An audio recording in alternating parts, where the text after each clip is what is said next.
Good evening. पिछले class में हम लोग पढ़े थे लखनवी अंदाज जो बुक 1 का था। आज बुक 2 का हम लोग पढ़ेंगे सना सना हाथ जोड़ो।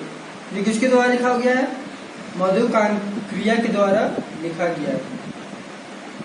और हम लोग जो क्वेश्चन हम लोग जिसके बारे में पढ़ते हैं उस लेसन का जो राइटर रहता है, हम लोग जो मतलब पढ़ते क्वेश्चन जिसके बारे में राइटर और लेटर दोनों का ये नाम याद करना है आप लोग को। जैसे कि हम लोग इसका पढ़े सना सना हाथ जोड़ो, तो सना सना हाथ जोड़ो किसके द्वारा लिखा गया है? मधु कांक्रिया के द्वारा लिखा गया है। ये चीज आपको मतलब हर लेसन का आपको राइटर का नाम आपको लर्न होना चाहिए। और बुक 1 का जो है जो पोयम है बुक 1 का, उसका तो पक्का याद होना ही चाहिए। पक्का वो 9 लेसन है, 9 लेसन में एक ना एक पक्का पूछा जाएगा। उसको आप लोग उसको याद कर ही लीजिएगा। आज शायद सब लोग पूछा जाए इधर से भी, इसलिए कुछ कमी मत रखिए, उसको याद कर ही लीजिएगा। वो आपका 4 नंबर से आता है, इसलिए आप उसको इस चीज को आप लोग याद कर लीजिए कि ये किसके द्वारा लिखा गया है, इसके द्वारा लिखा गया है। हर लेसन का आप लोग याद कर लीजिएगा। आगे में विशेष चीज लिखा हुआ होता है, उसमें सब चीज लिखा हुआ रहता है कि ये इसका राइटर ये है, इसका राइटर ये है, तो वही चीज को आप लोग याद कर लीजिए। तो हम लोग आज का में है सना सना हाथ जोड़े। ये किसके द्वारा लिखा गया है? मधु कांक्रिया। तो मधु कांक्रिया देखते हैं। महानगरों के भाव शून्यता भाग और यंत्रवित जीवन की मधु जी को दूर की यात्रा की ओर ले जाती है और उन्हीं यात्राओं के अनुभव को उन्होंने अपने यात्रा वृत्तित्व को शब्दबंधो किया। क्या बोला गया है कि मतलब वो जो लेटर राइटर थे वो अपना यात्रा पे गए हैं और वही यात्रा के बारे में इस स्टोरी में बताए हैं। साना साना हाथ जोड़े हमें पूर्वोत्तर भारत के सिक्किम राज्य की राजधानी गंगटोक और उसके आगे हिमालय की यात्रा का वर्णन है। अब सना सना हाथ जोड़ो में क्या है कि सिक्किम राज्य की राजधानी गंगटोक और हिमाचल यात्रा के बारे में वर्णन किया है। हिमालय के अनंत सौंदर्य का ऐसा अनुभव और काव्यात्मक वर्णन लेखिका ने किया है कि ये मानो हिमालय का पल पल परिवर्तन है, सौंदर्य स्वयं अपनी आंखों से निहार रहे हैं। और हिमालय का जो सौंदर्य है, हिमालय का जो वर्णन है इस स्टोरी में ऐसा किया गया है कि जैसे कि उस स्टोरी को हम लोग मतलब हिमालय पर ही जाके देख रहे हैं, इस तरह को स्टोरी में लिखा गया है। महिला यायावरी की विशिष्टता भी इस यात्रा अभिवृत्त में देखी जा सकती है। लेखिका हिमालय की सौंदर्य पर मुग्ध की नहीं होती, वहाँ के निवासियों की मेहनत, अभाव और गरीबी को भी रेखांकित करती है। और लेखिका बोला जा रहा है कि लेखिका हिमालय का सौंदर्य सिर्फ नहीं बताया है, वहाँ का जो सुंदर वातावरण था उसको ही नहीं बताया, वहाँ की गरीबी, वहाँ की कैसा मतलब वहाँ के निवासी कैसा थे, वहाँ के निवासी कैसे रहते थे उसके बारे में भी बताया गया है। साथ ही वो बताना भी नहीं भूलती कि हिमालय तक पहुँचने के लिए बनाए जाने वाले रास्ते के निर्माण में लोग अपनी जान गंवा चुके हैं। और साथ ही वो बताना भी नहीं भूलती है कि हिमालय तक पहुँचने के लिए जाने वाला रास्ता है, जो वहाँ जाने वाला रास्ता पर वहाँ किसी का जान भी जा चुका है। इस पाठ में पीठा और सौंदर्य का अदृश्य मेल है तथा इसे पढ़कर अकेलेपन और करुणा के भाव जागृत होते हैं तथा सृष्टि की समग्रता का एहसास होता है। यात्राओं से मनोरंजन, ज्ञान वर्धन एवं अज्ञान स्थलों की जानकारी के साथ साथ भाषा और संस्कृति का आदान प्रदान भी होता है। इतना ही नहीं, भूमकड़ी हमें अपने स्वयं की संकीर्णता से भी मुक्त करती है। यह हमारा स्टोरी के बारे में था।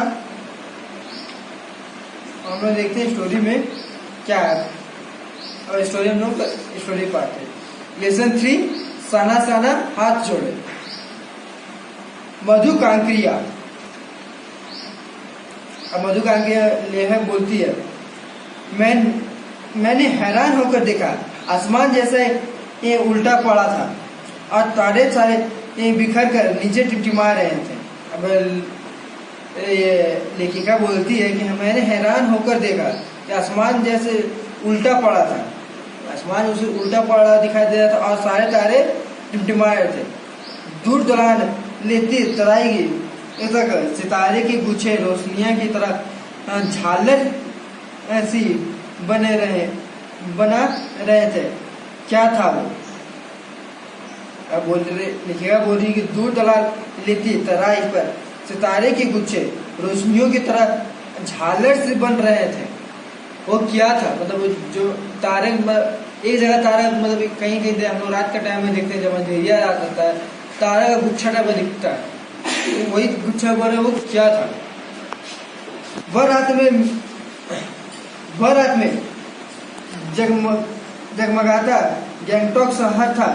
इतिहास और वर्तमान में संगीत स्तर पर एक खड़ा मेहनत कर बादशाहों का वह ऐसा शहर था जिसका सब कुछ सुंदर था, सुबह शाम रात। अब वहाँ देखा कि वो लेखिका देखती है कि वो जो वहाँ जो सुंदरता था, वो गैंगटॉक शहर जो वहाँ की सुंदरता था, इतिहास और वर्तमान के संधि स्तर पर खड़ा मेहनत कर बादशाहों का वह ऐसा शहर था जिसका सब कुछ सुंदर था, सुबह शाम रात कुछ भी होता तो उसका मतलब वो सुंदर ही लगता था। वो एक ऐसा शहर था और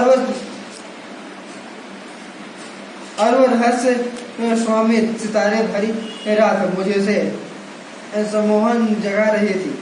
कुछ इस कदर की उन जादू भरे क्षणों में मेरा सब कुछ स्थगित था।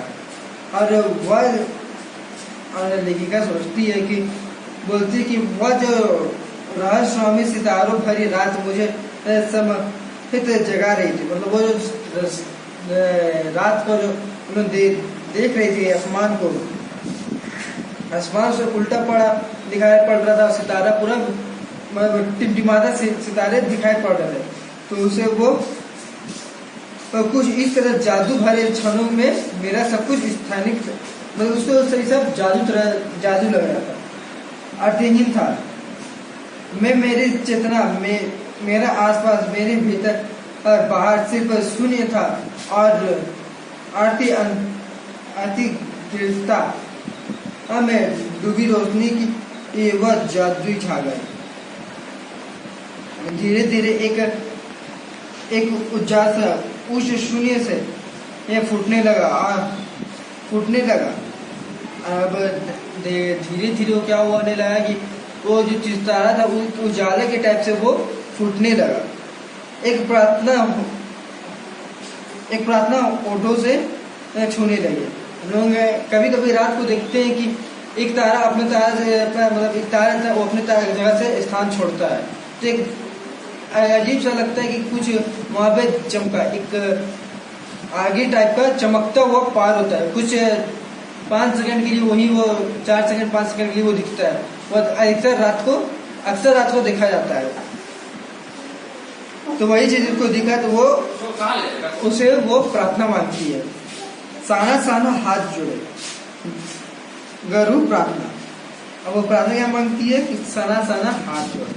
हम तो जीवन तिम्रो कोसेली छोटे छोटे हाथ जोड़कर प्रार्थना कर रही हूँ। मेरा सारा जीवन अच्छाइयों और समृद्ध हो। अब वो हाथ जोड़ते हुए क्या बोलती कि हमारा जीवन पूरे अच्छे से अच्छा हो और हमारे जीवन में कोई कष्ट ना हो, इस तरह करके वो हाथ जोड़ के प्रार्थना करती है। आज सुबह की प्रार्थना है कि ये बोल मैंने एक नेपाली युक्ति में सीखी थी। ये आज सुबह की जो प्रार्थना थी वो किसी भाषा में सीखी थी? नेपाली युक्ति के में सीखी थी। सुबह हमने युद्धांग के लिए निकल पड़ना था, पर आँख खुलते ही मैं बालकनी की तरफ भागी। और सुबह वो बोलती है कि सुबह में युद्धांग के लिए निकल पड़ना था, पर जो आँख खोलते हैं वो कहाँ जाती है? बालकनी की तरफ जाती है। यहाँ के लोगों ने बताया था कि यदि मौसम साफ हो तो बालकनी में भी एक कंचनजंगा दिखाई देती है। अब वहाँ के लोग क्या बोले थे उसे कि अगर मौसम साफ होता है तो हमें बालकनी में भी वो सुंदरता वो दिखाई पड़ता है। हिमालय की तीसरी सबसे बड़ी चोटी कंचनजंगा, हिमालय की तीसरी सबसे बड़ी चोटी क्या थी? कंचनजंगा, और जो उसके बालकनी से दिखाई पड़ता था जब मौसम साफ होता था तो। पर मौसम अच्छा होने के बावजूद आसमान हल्के बादलों के ढका था। पर मौसम पूरा साफ होने के बाद भी हल्के बादलों से वो ढका हुआ था। पिछले वर्ष की तरह इस बार भी बादलों के कपाट का ठाकुर जी के कपाट की तरह बंद ही रहे। कंचनजंगा न दिखी। और कंचनजंगा मतलब उसे इतना बादल आ गया था कि वो कंचनजंगा उसे साफ नहीं दिख रहा, और न दिखाई दी और न देखी वो। पर सामने ही रकम के रंग बिरंगे इतने सारे फूल दिखाई पड़े कि लगा फूल के बाग में आ गए। तो उसके सामने ही ऐसा रंग बिरंगे फूल दिखाई पड़ा कि उससे लगा कि हम फूल के बाग में ही आ गए। बहरहाल गैंगटॉक से 149 किलोमीटर की दूरी पर यूमथाल था, और बहरहाल गैंगटॉक से कितना 149 किलोमीटर दूरी पर यूमथाल था। यूमथाल यानी एक घाटियां साथ रास्ते हिमालय की एक घाटियां और फूलों से लदी वादियों मिलेगी। आपको ड्राइवर कम और गाइड जितने नागरिक मुझे बता रहा था, क्या वहां से बर्फ मिलेगी? मैं बचकाने उत्साह से पूछने लगती हूँ। अब वहां पे जो हिमालय के गहनतम घाटियों और फूल को लगी वादियों मिलेगी। आपको और वहां का ड्राइवर कम और गाइड जितने वाले नागरिक मुझे बता रहा था। और वहाँ का जो जिसपे वो बैठी हुई थी वो वहाँ का ड्राइवर से कम बता रहा था, वो कुछ बता रहा था। पर वहाँ का उनको जो गाइड जितने वाला था वो उसे सब कुछ बता रहा था। और क्या अब वो पूछती है उससे, वो गाइड जितने वाले से पूछती कि क्या वहाँ बर्फ मिलेगी? मैं बचकाने उत्साह से पूछने लगती है। अब वो उससे पूछने लगती है कि क्या वहाँ पे हमें बर्फ मिलेगी? चाहिए तो जगह जगह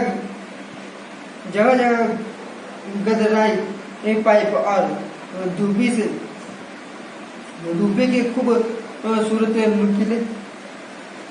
नुकीले पैरों का जायजा लेते हुए हम पहाड़ी रास्ते पर आगे बढ़ने लगे कि एक जगह दिखाई दी। एक कतार में लगी सफेद पताके। अब जगह जगह दरगाह पाइप और गुप्पी के खूबसूरत नुकीले पेड़ों का जायजा लेते हुए हम पहाड़ी के रास्ते पर जाते हैं। पहाड़ी के रास्ते पर आगे बढ़ते हैं। एक जगह हमें दिखाई पड़ता है कि कतार में लगी सफेद सफेद बौद्ध पताके, मतलब बौद्ध पताके, मतलब बोला जाए कि बौद्ध धर्म का जो पताका, बौद्ध धर्म का जो पताका होता है, बौद्ध धर्म का जो ये झंडा होता है, वो उसे दिखाई पड़ता है। किसी ध्वज की तरह लहराते शांति और अहिंसा के प्रतीक ये पताके, जिन पर मंत्र लिखे हुए थे, और किसी ध्वज की तरह अहिंसा और शांति का प्रतीक बताते हुए जिसपे बहुत सारे मंत्र लिखे हुए वो लहरा रहे थे। नागरे ने बताया यहाँ बुद्ध की बड़ी मान्यता है। और वो जो नागरे थे उसे बताता है कि यहाँ की जो निवासी है, इस निवासी ने बुद्ध का बहुत बड़ा मान्यता माना जाता है। तो जब भी किसी बुद्धिस्ट की मृत्यु होती है, उसकी आत्मा की शांति के लिए शहर के दूर किसी भी पवित्र स्थान पर 108 सफेद पताके फहरा दिए जाते हैं। अब बोलते हैं वहाँ जो गाइड जो थे उसको बोलते हैं कि जब यहाँ पे किसी की मृत्यु हो जाती है, जब वहाँ पे मर जाता है, तो उसके क्या किया जाता है, किसी दूर मतलब शांति जगह पे उसके ले जाके उसे 108 पटाखे से उसे फहरा दिया जाता है। और उसे फहराया 108 पटाखे से उसे फहराया जाता है। नहीं, इन्हें उतारना नहीं जाता है, ये धीरे धीरे अपने आप ही नष्ट हो जाता है। आप बोलता है कि इसे उतारा भी नहीं जाता है, ऐसे धीरे धीरे अपने आप नष्ट हो जाता है। मतलब वो पताका जो होता है वो धीरे धीरे अपने मतलब धूप के प्रकाश से वो खराब के वो अपनी खुद ही नष्ट हो जाता है। कई बार इस कार्य के शुरुआत में भी ये पताके लगा दिए जाते हैं, पर वे रंगीन होते हैं। नागरे बोलता जा रहा था और मेरी नजर उसकी जीभ में लगी दलाई लामा की तस्वीर पर टिकी हुई थी। और नागरे वो मतलब वहाँ नागरे उसे सब बात बताता जा रहा था, सब बात बोलते जा रहा था, पर वो देखा कि नजर कहाँ थी, उसकी जीभा पर उसकी नजर लगी हुई थी। और वो देख रही थी कि किस पर लगी हुई थी, लामा की तस्वीर पर टिकी हुई थी। कई दुकानों पर भी मैंने दलाई लामा की ऐसी ही तस्वीर देखी थी, और उन्हें कई दुकान पर भी इस तरह की तस्वीर देखी थी। हिचकोले खाती हमारे जीव थोड़ी और आगे बढ़ी, अपनी लुभावनी हंसी बिखेरते हुए जितेन बताने लगा, इस जगह का नाम है काबी लॉन्ग स्टॉप। और अपनी वो जीवा को बिखेरते हुए वो लेखिका को बताता है कि इस जगह के नाम है काबी लॉन्ग स्टॉप। यहाँ गाइड फिल्म की शूटिंग हुई थी, और यहाँ पर ही गाइडलाइन की फिल्म की शूटिंग हुई थी। तिब्बत की चीज के बमसन ने लेपचाओं के सोमेन से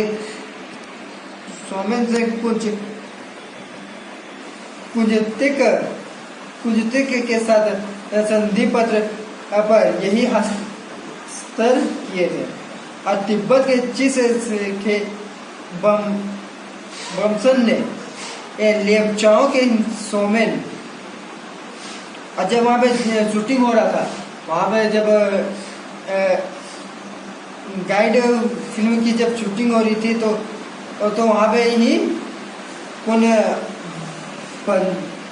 लेपचाओं के सोमेन ऐसे कुंचुएत का साथ संगी पत्र पर ये मतलब सिग्नेचर हुआ था। एक पत्थर यहाँ स्मारक के रूप में भी है, और एक पत्थर यहाँ स्मारक के रूप में भी है। लेप्चा और भूटिया सिक्किम के इन दोनों स्थानीय जातियों के बीच चले सुदृढ़ झगड़ों के बाद शांति वार्ता का शुरुआत स्थल। उन्हीं रास्ते पर मैंने देखा एक कुटिया के भीतर घूमता चक्र। यह क्या? नागरे ने कहने लगा, मैडम यह धर्म चक्र है। और उसी रास्ते पर हमने देखा कि उसी रास्ते में मैंने देखा एक कुटिया में के भीतर घूमता चक्र। और उसी रास्ते में हमने क्या देखा कि एक कुटिया के अंदर एक चक्र घूम रहा है। और नागरे से पूछते ये क्या है? तो नागरे बोल रहा है ये एक धर्म चक्र है, प्रेयर व्हील। इसको घुमाने से सारा पाप धुल जाता है, और इसको घुमाने से सारा पाप घूम जाता है। क्या चाहे मैदान हो या पहाड़, तमाम वैज्ञानिक प्रगतियों के बावजूद इस देश की आत्मा एक जैसे। लोग की आस्था, विश्वास, अंधविश्वास, पाप पुण्य की अपराधना और कल्पना एक जैसी है। अब बोलते हैं कि लोग की आस्था, विश्वास, अंधविश्वास, पाप पुण्य सब एक जैसे ही है।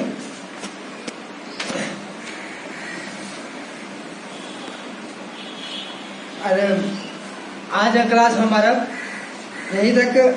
पिछले क्लास में हम लोग इसका आगे पढ़ेंगे, और इसका आप लोग भी रीडिंग कीजिएगा। रीडिंग का जितना क्वेश्चन मिलेगा उतना क्वेश्चन बनाइएगा।